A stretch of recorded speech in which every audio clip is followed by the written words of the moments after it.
Digital marketing can feel like this giant, confusing maze, right? There are so many competing tactics, so many platforms. So in this explainer, we're not just going to hand you a map, we're going to give you a compass. Our goal is to lay out a simple, actionable framework that takes you from total confusion to strategic clarity. Let's dive in. So here's how we're going to break it all down. We're going to follow a really logical path, starting with the absolute bedrock of all marketing, content. Then we'll get into how to get the right people to see it, how to turn them into customers, how to build a real relationship with them, and finally, how to use data to make the whole thing work even better. Okay, so first up, content. This is the foundation. It's the foundation for pretty much everything else we're going to talk about. And seriously, if you don't get this part right, the rest of your marketing efforts, they're just going to struggle to stand up. This quote it hits the nail on the head, doesn't it? Good content is not just a nice to have. No way. It's the engine that pulls people in, it fuels your SEO, it sparks conversations on social media, and it makes your paid ads so much more effective. Without it, you're really just building on shaky ground. And look, it's so important to think about content in the broadest possible sense. It is so much more than just blog posts. It's that YouTube video that answers a burning question, it's the infographic that makes a complex idea simple, or heck, it could even be a super targeted print magazine. The whole key is to create real value wherever your audience is hanging out. And you have to remember, your content has a very specific job to do. It's all about guiding people through their journey with you. So first, you build awareness and trust with educational content.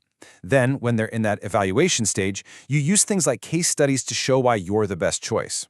And finally, you use clear, detailed product info to help them make that final decision and drive the conversion. All right, so you've got this amazing content. Fantastic. But now what?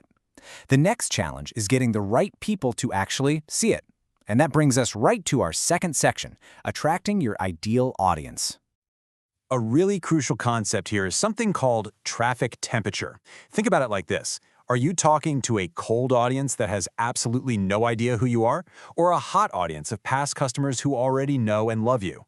Your message has to match their temperature. You wouldn't propose marriage on a first date, would you? It's the exact same idea here. Now, if you want to reach new audiences at scale, paid traffic it's incredibly powerful.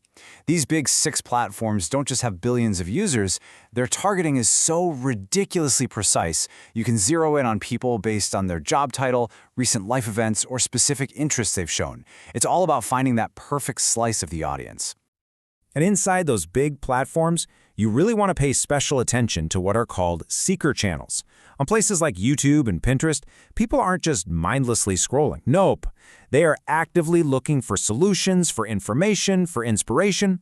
This makes them absolute prime territory for what's known as social selling. To really win on social media, you have to follow this cycle. And notice what's first. What's number one? Listening. Right? Before you start broadcasting and shouting about your brand, you need to monitor the conversations that are already happening. Only then can you effectively start to influence, network, and eventually sell by always leading with value. Okay, so you've attracted an audience with great content. Now we get to the most critical moment, turning that attention into a tangible lead, or even better, a customer. This, my friends, is the art of the offer. I want you to think about offers in 3 stages of commitment. Ungated content, that's like the friendly handshake, just free value to build awareness. Gated content is like asking for their number. You're trading a really valuable resource for their email address. And a deep discount? Well, that's like the first date, a low-risk, easy way to turn a prospect into an actual customer. So, what actually justifies asking for an email? The value has to be totally undeniable. We're talking about stuff that saves people time, like original research reports, or gives them exclusive access, like a webinar, or helps them make a much better decision, like a really detailed comparison chart. All right, you got the email address, or you got that first-time customer. High five. But the job is not done, not even close. The focus now totally shifts to building a real, lasting relationship, and your number one tool for that is smart email marketing. Look, every single business needs a core set of automated emails. Let's think of them in a few groups. You've got your welcome wagon for new subscribers. You've got your moneymakers, things like abandoned cart reminders and promotions targeted to specific groups. And of course, you need your win-back campaigns to try and re-engage people who've gone quiet. So let's cut through all the noise here.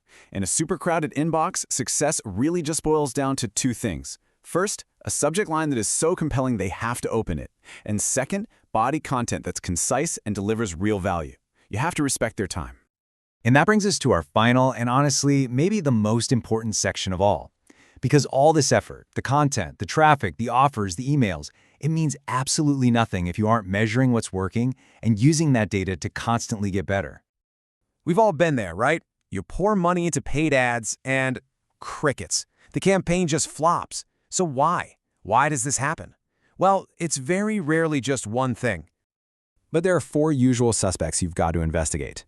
Before you go blaming the ad platform, check your offer. Is it actually compelling? Then look at your targeting, the ad creative itself, and finally, this is a big one, make sure there's perfect congruency between your ad and the page it sends people to. Any disconnect there absolutely kills conversions. And the engine that drives all this improvement is A/B split testing. I mean, this is basically the scientific method for marketing. You just create two versions of something, an ad, a headline, a button color, and you see which one performs better. You let the data decide for you. No more guessing. So let's tie it all together. The core principles are like a chain reaction, right? It all starts with a rock-solid foundation of content. You use that content to deeply understand and attract your audience using paid traffic smartly. Then you nurture those relationships with email. And finally, you wrap this entire process in a commitment to measure, test, and optimize absolutely everything you do. As we wrap up this explainer, I want you to think about your own efforts. Looking at this entire framework, what's the single area, whether it's your content creation, your traffic generation, or your testing, what is the one thing that could benefit most from your own focused deep dive?